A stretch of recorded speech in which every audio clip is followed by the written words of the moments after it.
പ്രിയപ്പെട്ട അധ്യാപകരെ, കൂട്ടുകാരെ, ഇന്ന് ഞാൻ പറയാൻ കഥയുടെ പേരാണ് അഹങ്കാരിയായ കുറുക്കൻ.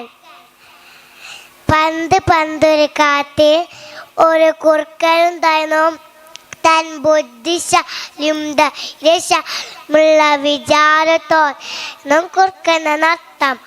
ഒരിക്കൽ കുറുക്കനും കൂട്ടുകാരും കരിമീൻ തോട്ടത്തിലെ നടക്കുകയായിരുന്നു. അപ്പോൾ ശബ്ദം കേട്ടു. കൊക്കരക്കോ, തിരുപൂവനാണല്ലോ. കൂട്ടുകാരൻ പറഞ്ഞു, അതെ, അതാ വീടിൻ്റെ പൂവനാ. ഇന്നലെ അവനെ ശാപിത്ത കാര്യം. രാത്രി ആയപ്പോൾ തൻ കേമ വിചാരത്തോടെ കുറുക്കൻ കാവൽ കോഴിയുടെ പിന്നാലെ പതിയെ ഇറങ്ങാൻ തുടങ്ങി. കോഴി കുറുക്കനെ കണ്ടു. എന്നാൽ കണ്ടുള്ള ബോധം അടിച്ചിൽ എന്ന് തുടങ്ങി സുഹൃത്താൽ പത്തിനെ ചെന്നു കൊക്കോ ശബ്ദമുണ്ടാക്കി പത്തിനെ വിളിച്ചുണർത്തി. പത്തി കുറുക്കനെ കണ്ടത് കുറുക്കൻ്റെ മേൽ ചാടി വീണു. കുറുക്കൻ്റെ അവ കടിച്ചു മുറിച്ച്. എങ്ങനെയൊക്കെ കുറുക്കൻ പത്തിയത് ഇഷ്ടപ്പെട്ട് കൽബിത്തോട്ടിലേക്ക് ഓടി.